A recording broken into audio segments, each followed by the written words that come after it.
नमस्कार, आप देख रहे हैं आपका अपना चैनल भिवानी हलचल और खबरों के संग में मैं हूं मनोज कुमार। आइए सबसे पहले डालते हैं नजर आज की हेडलाइंस पर। कचरा डंपिंग पॉइंट पर नियमित रूप से उठान करने के डीसी ने दिए निर्देश।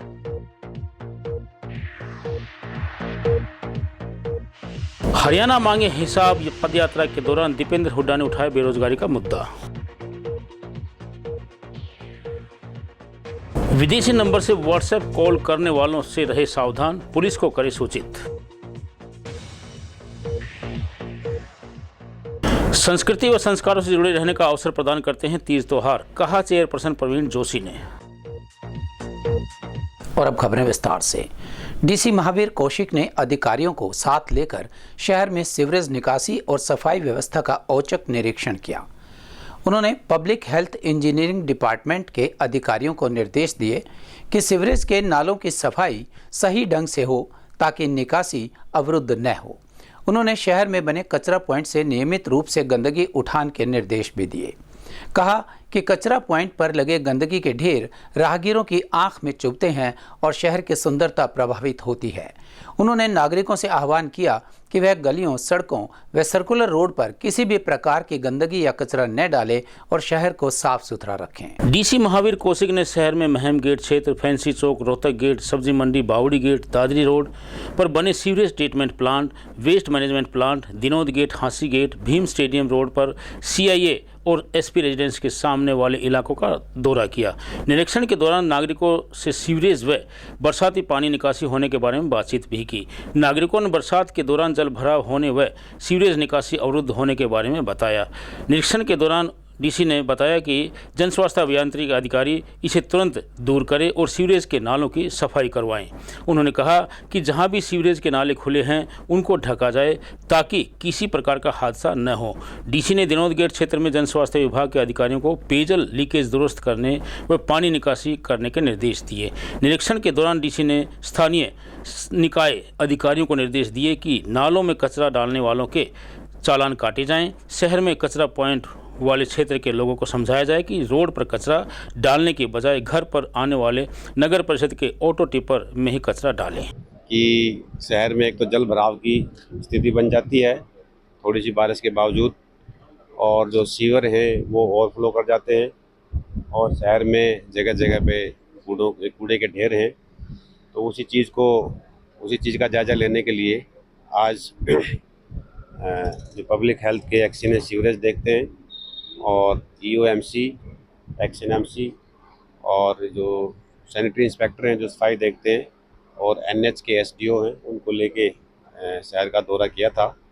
और कई जगह पे ये बात सही निकली है कि जो कूड़ा है जो लोग कई जगह पर डाल देते हैं, एक तरह से शहर के अंदर ही वो डंपिंग ग्राउंड की तरह जगह बन जाती है।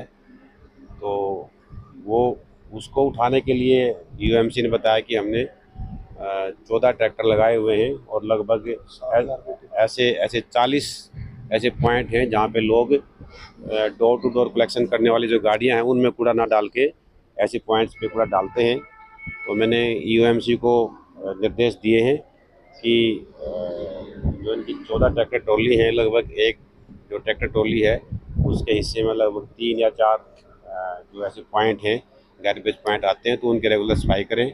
और आप लोगों के माध्यम से मैं आम जनता से मैं निवेदन करूंगा कि वो अपना घर का कूड़ा है जो डोर टू डोर गाड़ियां लेने आ रही हैं उसी में डालें, और ऐसे जो शहर में छोटे छोटे डंपिंग ग्राउंड बना दिए हैं वो ना बनाएं। उससे जो शहर की सुंदरता खराब होती है और वातावरण खराब होता है। नहीं, उसी चीज़ को देखने के लिए हम आज यहाँ डंपिंग ग्राउंड पर भी आए हैं और डंपिंग ग्राउंड पर जो गाड़ियाँ कूड़ा उठा के लाती है उसका भी मैंने रिपोर्ट चेक किया है। तो गाड़ियों से शहर का कूड़ा आता है, लेकिन कहीं कहीं कोई कमी जो हमें दिखाई दी है उसके बारे में नगर पालिका के जो ईओ साहब हैं, बाकी और अधिकारी हैं, उनको निर्देश दिए हैं और वो आगे से अधिक के जिम्मेदारी से काम करेंगे और उम्मीद करता हूँ कि भविष्य में जो हालात है उनमें सुधार नजर आएगा।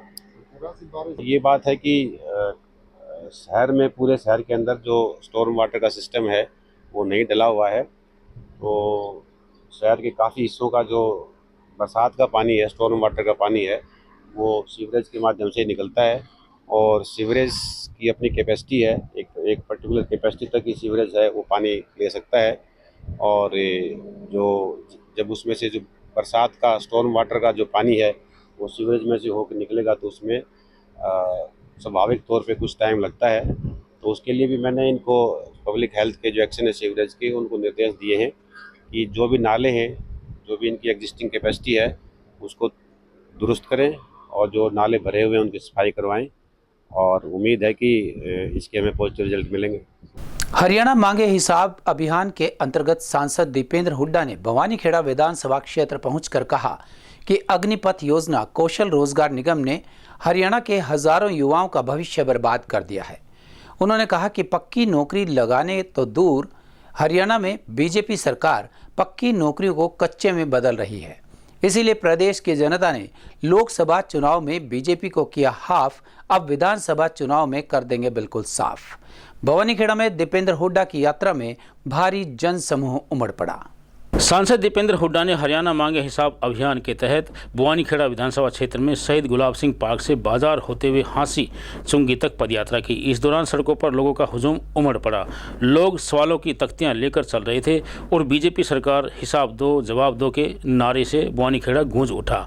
दीपेंद्र हुड्डा ने कहा कि पक्की नौकरी लगाना तो दूर, हरियाणा में बीजेपी सरकार पक्की नौकरियों को कच्चे में बदल रही है। उन्होंने कहा कि बीजेपी चुनाव लड़ने की हिम्मत नहीं जुटा पा रही है, इसलिए ईडी को आगे कर रही है। उन्होंने प्रदेश में रिकॉर्ड बेरोजगारी का मुद्दा उठाते हुए कहा कि भारत सरकार ने देश की संसद में बताया है कि देश के 28 प्रदेशों में सबसे ज़्यादा बेरोजगारी हरियाणा में है।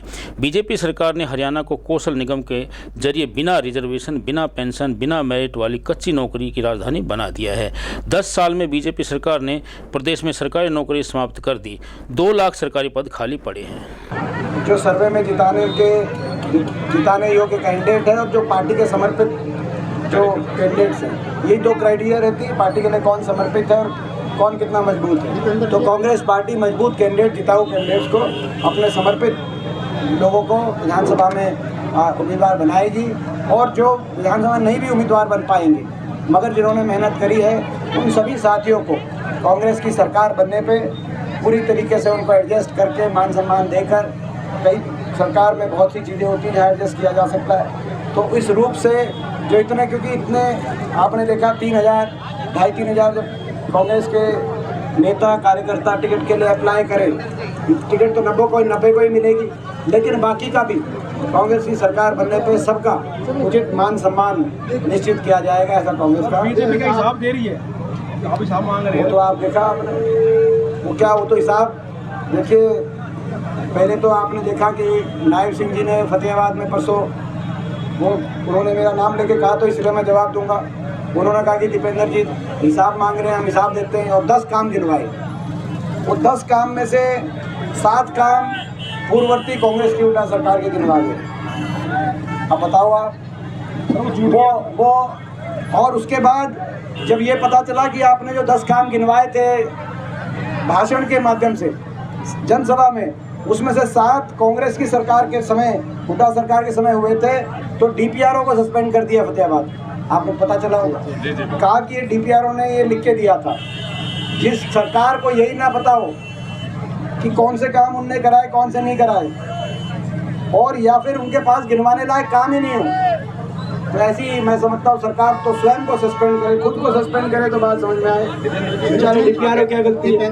बीजेपी है वो कह रहे कि हिसाब हम क्या कांग्रेस देगी 10 साल में किस प्रकार से नौकरियां लूटी, सीएमई कांड हुए, किसानों की जमीन जो सस्ते भाव में जो है बिल्डरों को। 10 साल इनकी सरकार है, 10 साल इनकी सरकार है, यही बात 10 साल से कह रहे हैं। आज तक कोई कार्रवाई हुई? 10 साल इनकी सरकार थी, यहाँ से लेकर ऊपर तक सब कुछ इन्हीं का तंत्र था। सर, आप ईडी की छापेमारी हो रही है बार-बार। देखिए, पूरे देश में जो जांच एजेंसियों का दुरुपयोग किया जा रहा है वो आपके सामने है। कांग्रेस को खास तौर पे निशाने पे लिया जा रहा है, विपक्ष को निशाने पे लिया जा रहा है, हमारे नेताओं को निशाने पे लिया जा रहा है। आपने देखा हरियाणा में 3 हमारे विधायक, 3 विधायकों पे कार्रवाई हुई। तो राहुल जी का भी आपने देखा कि उनको भी अंदर से जानकारी मिली कि उन पर भी ईडी छापा मार सकती है। तो ये प्रजातंत्र के लिए कोई अच्छी बात नहीं। अगर देश की जांच एजेंसियों का निशाने पर विपक्ष को रखा जाएगा।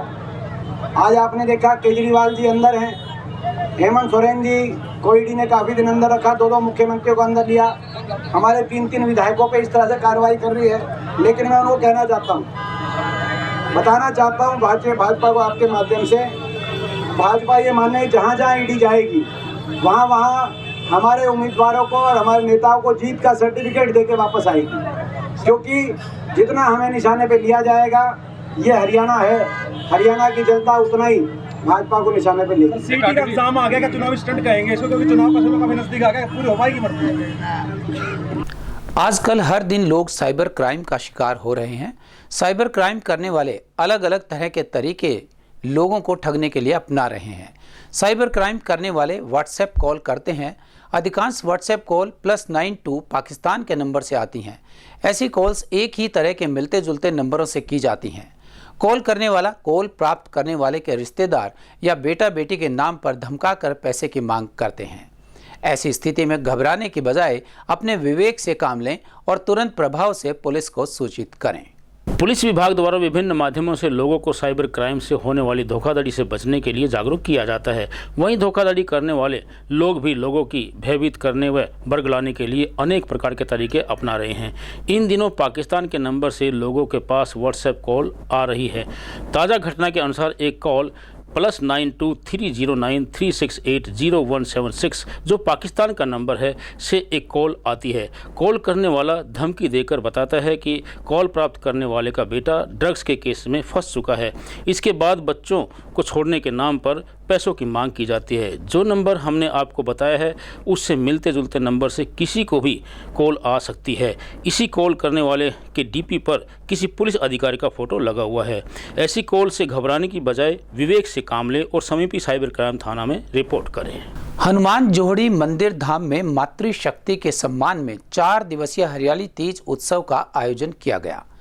युवा जागृति एवं जन कल्याण मिशन ट्रस्ट द्वारा आयोजित हरियाली तीज मेला उत्सव के शुभारंभ पर हरियाणा राज्य बाल अधिकार संरक्षण आयोग की चेयरपर्सन प्रवीण जोशी ने कहा कि इस प्रकार के सांस्कृतिक कार्यक्रम के आयोजन से अपनी संस्कृति से जुड़ाव सुनिश्चित होता है तथा युवा पीढ़ी को अपनी ही संस्कृति से रूबरू होने का मौका मिलता है।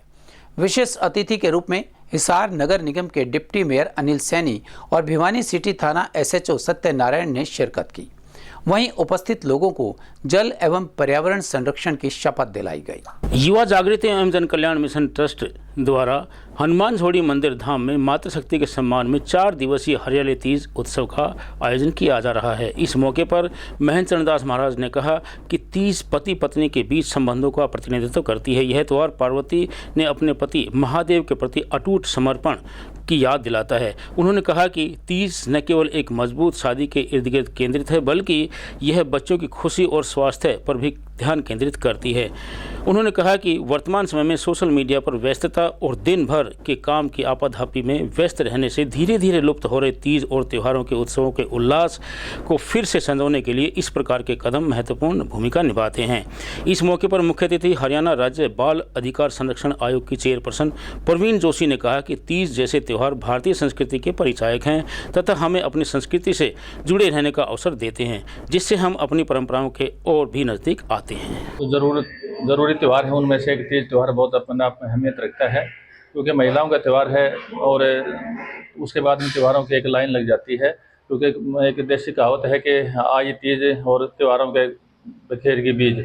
तो इसके बाद मनाने को त्यौहार आएंगे तो त्योहारों की शुरुआत है और उसमें जब सावन का ये महीना होता है, सावन की घटाएं छाते हैं, रिमझिम बरसात होती है, तो जो पहली परंपराएं थी उसके हिसाब से तीजों का महत्व बहुत ज़्यादा होता था। बाकी आज महत्व कम हो गया है। लोग बहन बेटियाँ भी त्यौहार इतना ज़्यादा नहीं मना पाते हैं और त्योहारों की जो गरिमा करी गई है, त्योहारों का फैशन लगभग ख़त्म हो चुका है। तो उसमें ऐसे में इस प्रकार के त्योहारों को मनाना हम सब के लिए बहुत ज़रूरी है क्योंकि मेले जितने भी होते हैं वो सभी के मेले से बनते हैं।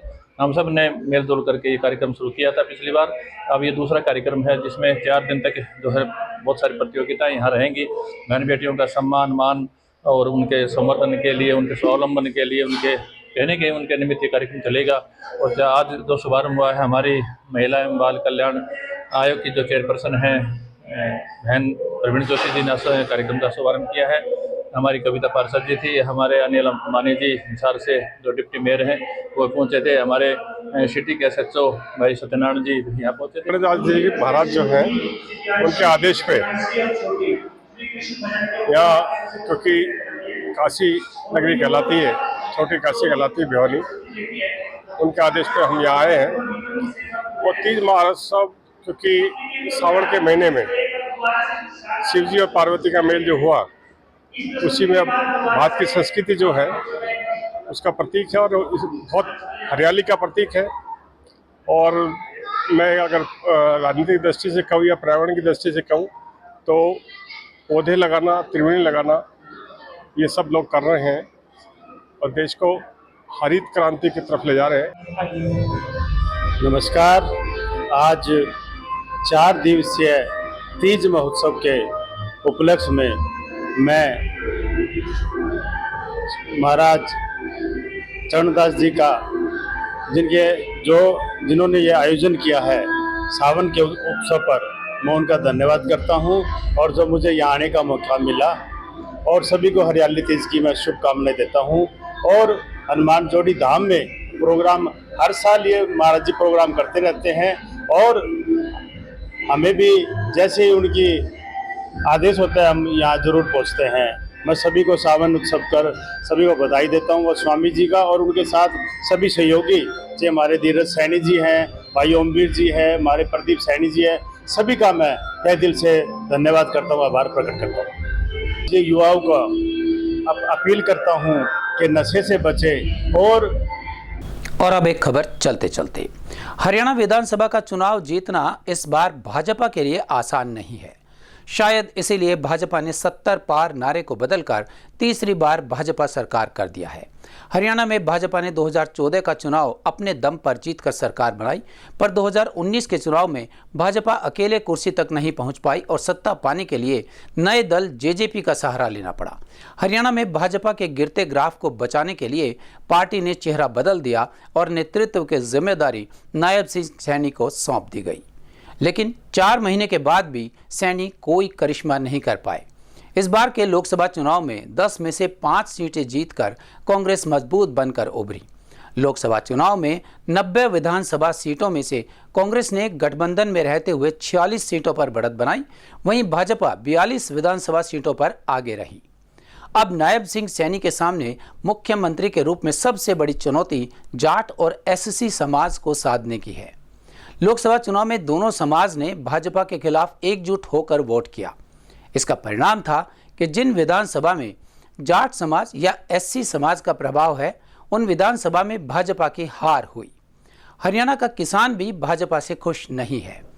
3 कृषि कानूनों को लेकर जो सरकार के साथ टकराव हुआ था, उसमें हरियाणा के किसानों की अहम भूमिका थी।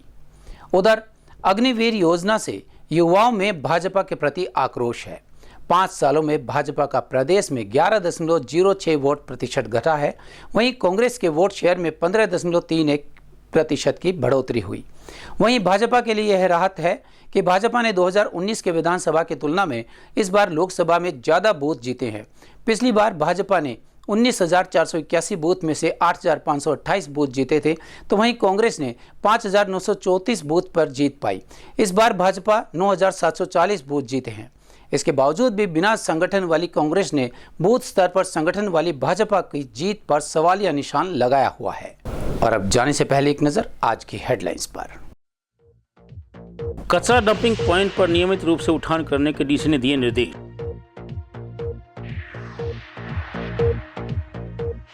हरियाणा मांगे हिसाब पदयात्रा के दौरान दीपेंद्र हुड्डा ने उठाया बेरोजगारी का मुद्दा। विदेशी नंबर से व्हाट्सएप कॉल करने वालों से रहे सावधान, पुलिस को करे सूचित। संस्कृति व संस्कारों से जुड़े रहने का अवसर प्रदान करते हैं तीज त्योहार, कहा चेयरपर्सन प्रवीण जोशी ने। हमारे आज के अंक में बस इतना ही। अगले अंक के लिए देखते रहेगा आपका अपना चैनल भिवानी हलचल।